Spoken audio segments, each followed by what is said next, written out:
Welcome to Spa, the home of Belgian motorsport, and a circuit with a pedigree like few others. It's a place with corners to set the pulse racing, Pouhon, Blanchimont, and of course, the king of them all, Eau Rouge. Today, one of the GP3 grid will add a coveted pole position at this famous racetrack to their CVs. It might pay the same 4 points as anywhere else, but mastering this place brings a unique reward. It's qualifying for round 6 of the 2016 GP3 series. I'm your commentator, Alex Jenks. So you see the field circulating up the hill. The 12-story climb that is Eau Rouge, and Antonio Fuoco, one of 3 men in the hunt for the title, choosing to remain in the pit lane. He's been strong around here in the past. He scored a 4th place last year, tangled in the sprint race. That was the story of his season really in 2015, but my word, he is being consistent in 2016. He very much is a contender for pole today. Having said that, yesterday's practice session posed more questions than answers. Jake Hughes led Matt Parry in a Brit 1-2, but it looks incredibly competitive in the order. There you see confirmation of the title battle.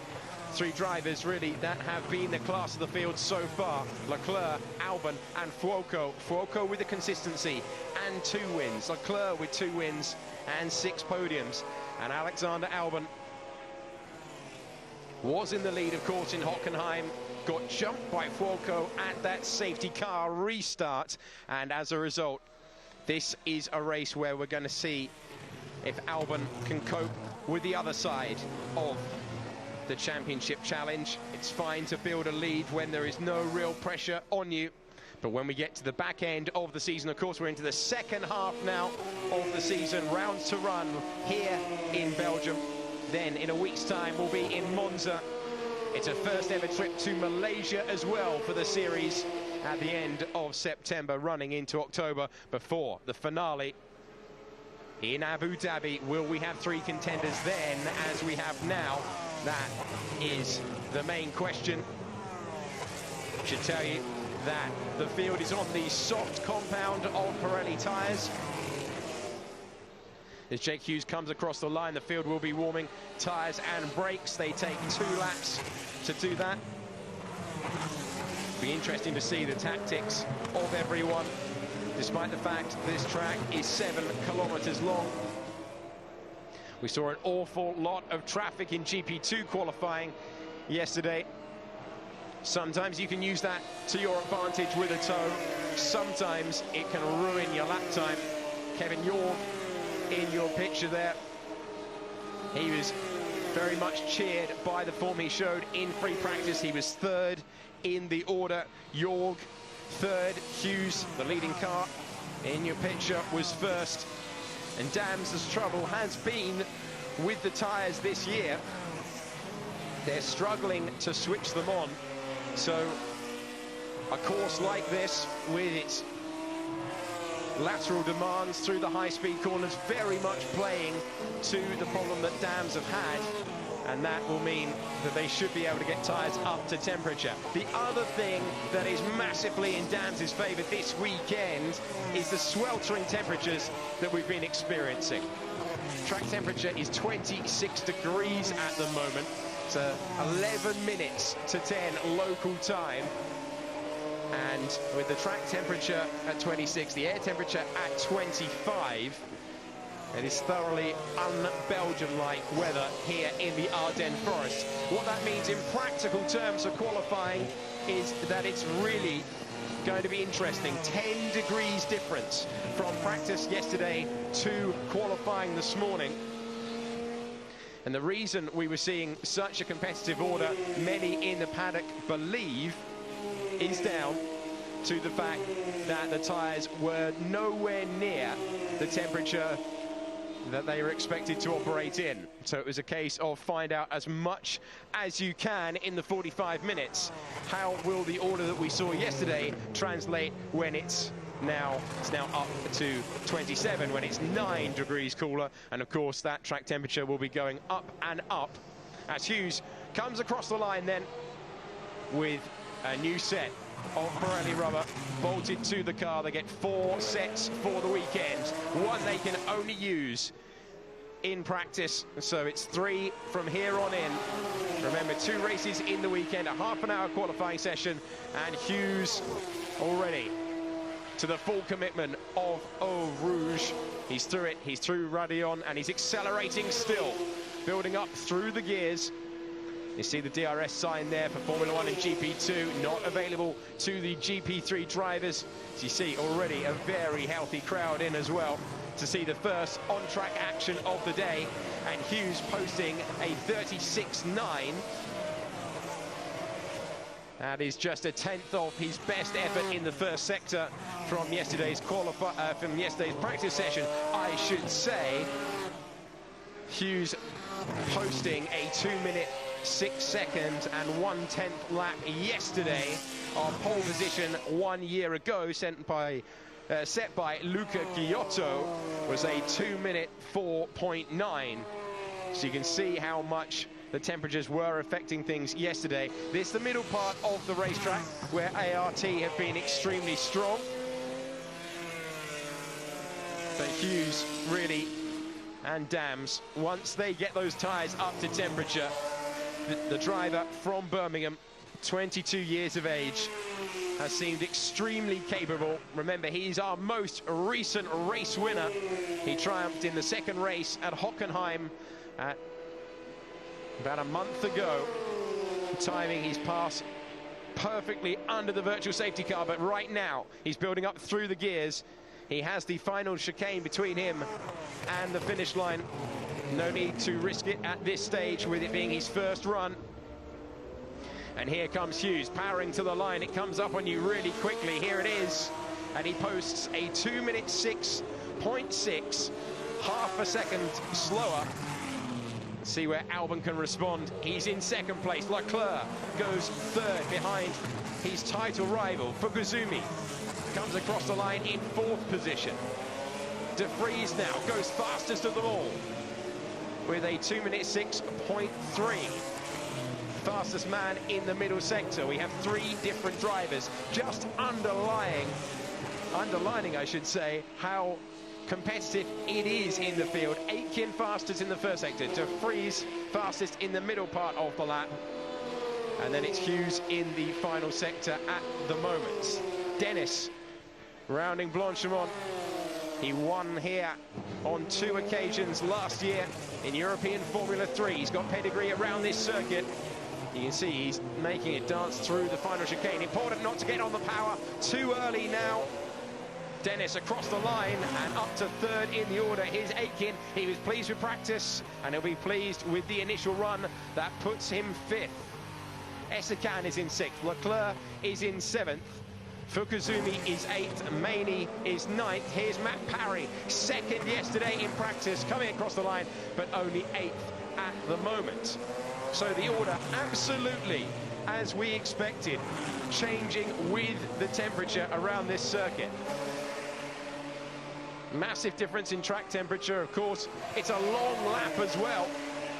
The drivers having to balance the need for a flat-out lap with, certainly early in the session, the demands of keeping it all together. The usual pattern, a flying run at the start, then a return to the pits, a debrief with the engineers, a few alterations, and then they go again in a final flurry of laps. And it's Nick De Vries, who last year in the 3.5s was a podium finisher. He's been extremely consistent so far this year, scoring points in every round, but the round he was fastest in, the round he scored his only pole position in, that was Budapest, as we see Parry running wide with a minor lock-up, and you can see the damage that it's done to the tyre. Nothing that he won't be able to drive around, though. Back with Hughes. Now, be fascinating to see whether the tyres hang on for a second lap. We saw in GP2 that was not possible. But Hughes is going to give it a go. It'll be fascinating to see if he can improve on the fastest time set in the first sector, which is currently the possession of Jack Aitken and Arden. The long blast up through the gears with the GP3 Delara-built car, and you see the tyres are hanging on. So this in sharp contrast to what we saw yesterday. It's a personal best in the first sector of the lap. Remember, that is all about commitment. The speed trap, I should tell you, is at the very top, just beyond Radion. So it's not the top speed of the drivers overall, but it does give you a terrific read of who is showing the most commitment through the corner. Aitken was top of the speed trap yesterday. He's still the fastest man in the first sector. At least he was until a few moments ago. Charles Leclerc is now going faster, looking to improve from 8th position. We're focusing on Hughes, though. He already has a pole position to his name in 2016, where he put a terrific run together in Barcelona off the back of pre-season testing. They were able to accumulate a lot more data than the 45 minutes that they have. And you have to wonder how relevant the 45 minutes will be for this session. It will change again, of course, later on. Temperatures expected to reach 33 degrees ambient temperature, and that absolutely will throw the track temperature up to the 40s, as we saw. So it'll be far more like the conditions we saw in practice. Hughes coming across the line, personal best in the first and second sectors, but the tyres not hanging on in the final part of the lap, especially this at Radion. You see Hughes not taking perhaps the wider line that we've seen from some of the others. Maybe that will change later in the session.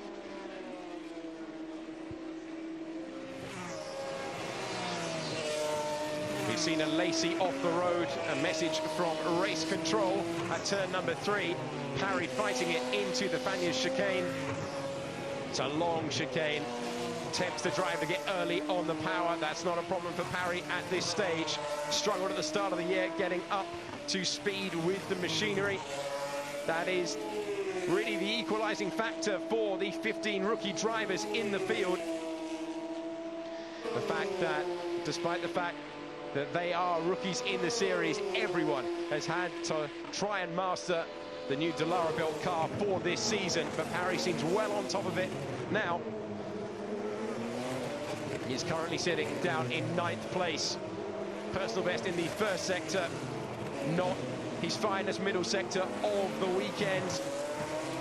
3/10 away from the best we saw in practice, and 4/10 away from the ultimate time. He remains in 9th position as we tick down to the halfway mark in this session. Let's check in on the driver changes then, as Parry will return to the pit lane. We have Nico Kari in for Ralph Boschung, as his teammate Essikan flashes through the picture there. The Red Bull back driver is in place of the Swiss race winner. And Oscar Tunjo returns to the series, another race winner.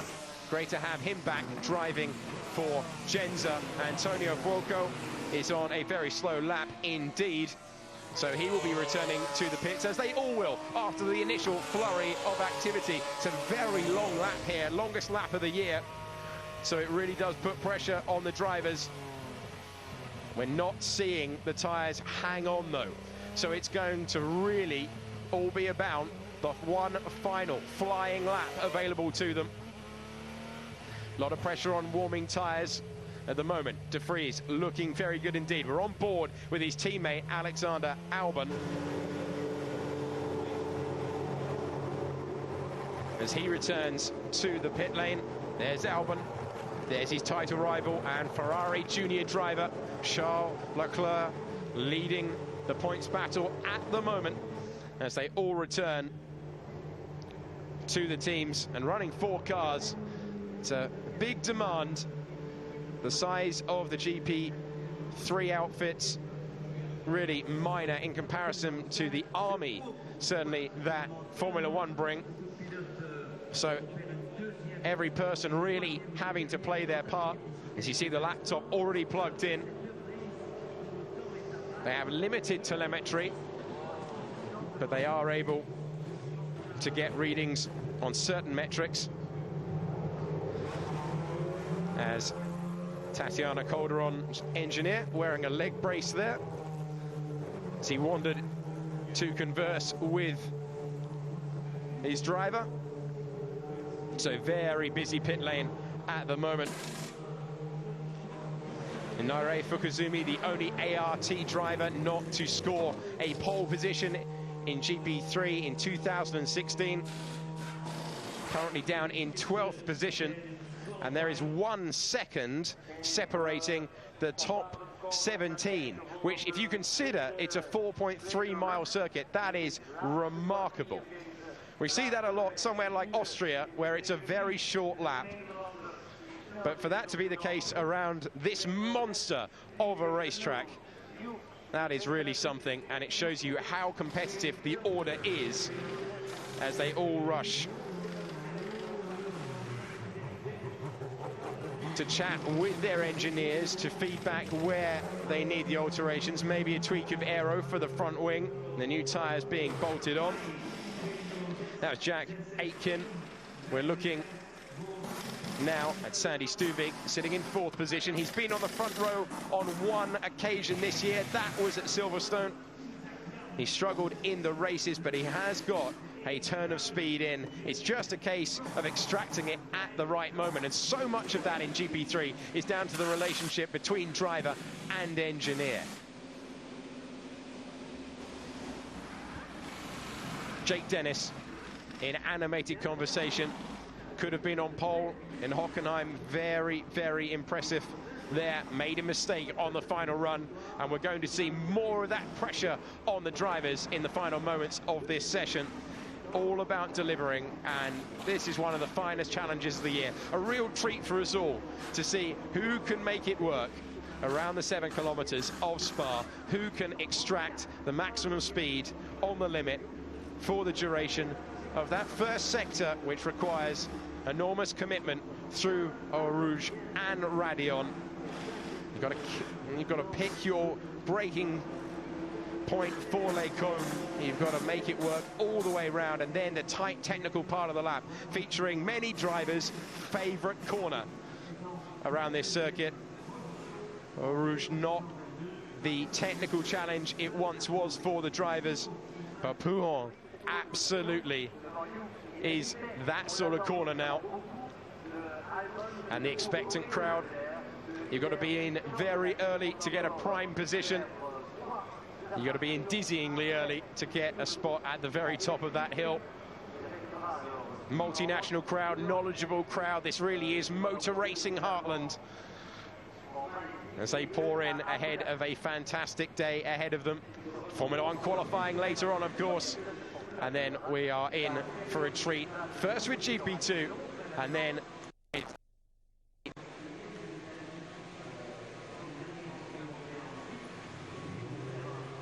so Dennis not with a lot to find. Interesting to see that the lap is slower than we saw last year. I still think we will see the times drop in to the 2:05 range. That was where most of the field occupied this time last year.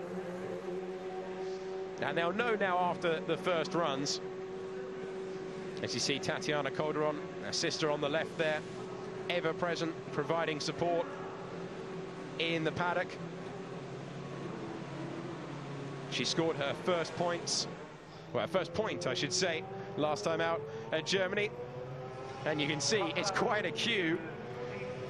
I thought the queues at Silverstone were bad when I went to Grand Prix in previous years. That looks an absolute nightmare. But it'll be well worth it. It's a sunny day, could be far worse. We're expecting many, many fans through the gates today here at Spa. Tomorrow is a 70,000 sellout, many of them cheering on Max Verstappen. But now the focus entirely on the GP3 field. No one electing to do what Gustav Mallier did in GP2 and run out of sequence. They're all keeping roughly to the same program, some hanging back. Oscar Tunjo, you saw hanging back there. Konstantin Tereshchenko hasn't had the easiest of seasons so far, hasn't managed to score a point.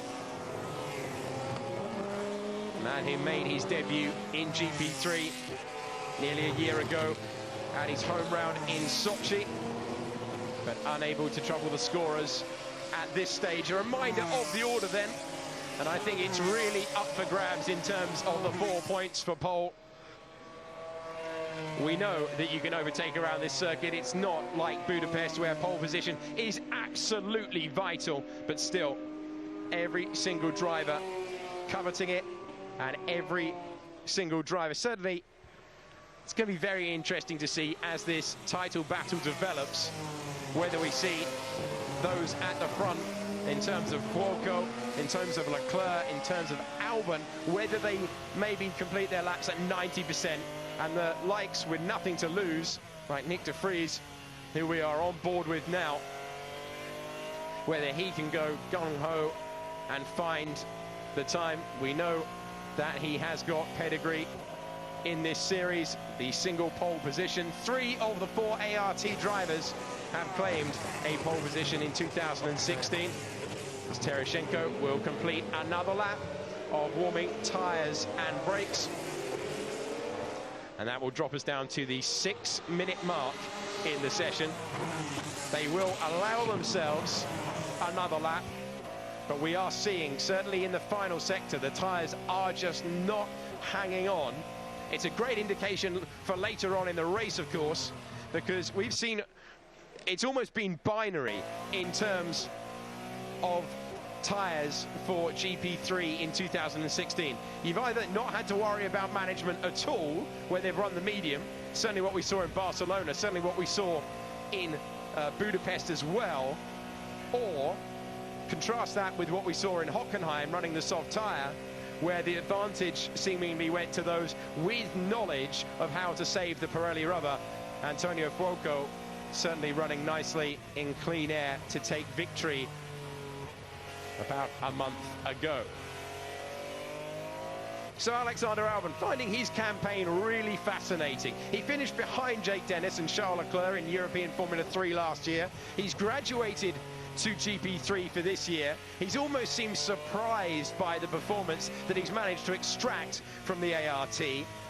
So I think that's a mindset that works in the first half of the year, but is he going to be able to then switch to the wheel-to-wheel battles that he'll surely need to have if he's to claim the crown? Conversely, with Charles Leclerc, he knows he needs to win this title in order to gain enough super license points to give himself an opportunity of a drive in Formula 1 next year. And talking of a drive in Formula 1, we have our reigning champion, Esteban Ocon, graduating to Formula 1 with Manor, making headlines with Manor by outpacing his teammate in the first practice session by a second. Wehrlein responding in the second, but the ambient temperature suiting the Manor, and Ocon unbelievably with a chance. This time last year he was being out-qualified by Luca Giotto, who is now in GP2. He was outscored in terms of wins by his teammate Marvin Kirchhofer, but he was so consistent, wasn't he? All those second places, it eventually led him claiming the title. And Ocon with a great chance of points on debut as he becomes the 4th GP3 champion to graduate to Formula 1. We're on to the attacking laps then. This is where the focus will be. They will have enough time in the session to go for a second lap, but this is when the tyres are at their best. And Charles Leclerc is already through Raidillon, not taking anywhere near as much curb as we'll see from other drivers, choosing to keep it calm, to keep it collected. He is the fastest man in the first sector. Will he be able to show us the green graphic? He will, by half a second. And so they are going to trouble the 2-minute 5s in terms of lap time. So Leclerc, we know he's fast in this part of the lap. It's the middle part now that he has to master if he's to set the fastest time. Meanwhile, Hughes in front of him on the racetrack has set an identical first sector time. They're separated by meters in terms of distance on the track, and Leclerc really pushing it to the very limit there as he drops down turn 9 without a name to put on the famous sweep. It never seems to end for the drivers. Leclerc leaving a little bit there in terms of lap time on the edge of the corner, but this is looking a mighty fast lap for the Monegasque driver. He's not run in Formula 1 free practice here. He's sole GP3 this weekend, and he's going very nicely indeed. Got to be careful not to get on the power too early. You can see Hughes really dipping under the benchmark time of De Vries, but look at how much Leclerc is improving. The fastest man in the first sector and the second sector, and surely he's going to pick up a toe there. Might not be a terrific one, but he will surely be gaining slightly with the help of Hughes. He used that in practice yesterday. Let's see Hughes' time then, first over the line. Surely going to be provisional pole, but Leclerc, as long as he keeps it all together, snap of oversteer for Hughes, dipping for the line to take pole. Yes, he does by a second, and Leclerc edges him out further by 0.3 of a second. So Leclerc ahead of Hughes. Albon, what can he do by way of response? Cutting the line now, and he's made a mistake. It's not worked for Albon. That could really cost him in the title battle. Fukuzumi has made his way up to 4th. He's immediately displaced by his teammate De Vries, and we are seeing, in conditions that we expected, with the temperature slightly lower, ART suddenly with a stranglehold on this qualifying session. So this was Hughes on his flying lap. Big oversteering moment. Would have cost him a little bit of time. And this is surely going to be the mistake that has cost Albon a shot at pole. It's at the exit of the Fagnes chicane, and how lucky was he to keep it out of the wall? Could have well caused his mechanics a headache there. Thankfully it's not that bad, but disappointingly he will not be able to improve as much as his teammates. Here's Matt Parry on the absolute limit to the final chicane. The bus stop now through the first part, send it wide. How early is he going to get on the power? Now he's heading to the line. Dennis in front of him. Over the line goes Parry. He's 5th in the order. And Dennis unable to improve. So Parry with a personal best in all 3 sectors. Arjamani is currently in 6th. Stuvik is 7th. Ferrucci in 8th. Palou is 9th. Fukuzumi 12th. 10th rather. At the front, Leclerc ahead of Hughes. Jorg has managed to get himself up to 5th position. That's the best we've seen from him from some time. Jorg, very impressive. He hasn't managed to be in the top 10 since the first round of the season. He knows this place well from the Euro Cup. He managed a best of 8th there, but he's managed to get himself up to 5th. And Dam's really enjoying these track conditions, but it's Leclerc who is the class of the field, and he has surely secured pole position for this afternoon's race. We're seeing personal bests out there. Can Jake Dennis do anything about that? Running late into the session.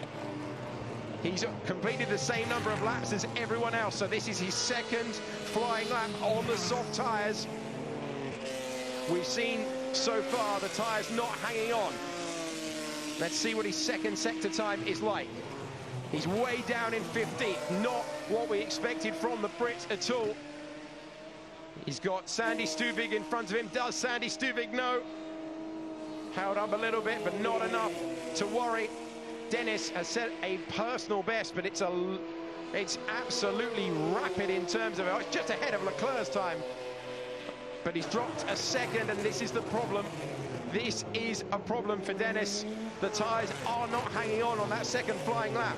If he's going to improve, he's going to get himself into the top 10, I think. But he surely won't trouble pole position. Coming across the line then, Jake Dennis for Arden cuts the beam, and he's only 13th. That's how much the tyres are falling away. So they're really going to have to look after them in this afternoon's race. That is going to lead to thrilling scenes there. Here's Oscar Tunjo returning to the series, but he's only 15th.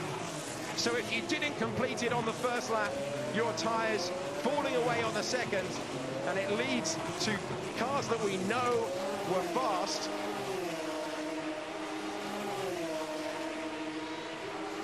Being dropped down the order. 10 seconds to go. And there will be no improvement. All the drivers, of course, entitled to finish their laps. Here's Antonio Fuoco. The checkered flag is out. Fuoco in 4th position, super constant in the top 5. He's always managed to get himself up there. He's done it again when the pressure was on. Here's Alesi currently running in 19th position. Set a personal best in the first sector. But again, Alesi's tyres surely will not hang on. You can see a little bit of oversteer, and there the clock confirming what we already knew, that the tyres are only good enough for the one flying lap, and it's a flying lap that Charles Leclerc absolutely mastered. Yellow flag out on track, so Alesi will complete his lap, but it won't be an improvement. And disappointingly for the French rookie, he will start in 19th position. So the entire field gave themselves the option of a second run. As Maney coming into the pit lane, abandoning his lap, returning to his crew. And there is the man who will return to the front row for the first time since Barcelona. Congratulations from De Vries to Leclerc, who's replacing the steering wheel. A little bit of cockpit admin there, finally clambering out. I bet he will be absolutely delighted. You can see he is his second pole position of the season, therefore his second pole position in GP3, drawing alongside his teammate Albon, but extending his lead in the title battle by 4 points. There are drivers that were fast yesterday that will be scratching their head at their performance today. Certainly Arden with Jake Dennis and Jack Aitken. Calderon down there in 22nd. Dennis is 13th. Aitken 14th. Parry just walking in there, taking his gloves off, was good enough for 6th place. But we saw a second covering the top 17 when the pressure was on. That gap came way down to the top 10 cars. Confirmation then that Charles Leclerc has taken pole position for this afternoon's race ahead of Hughes. They were running in formation. Leclerc faster than Hughes though by 0.3 of a second. De Vries strong all the way through that session, claiming 3rd.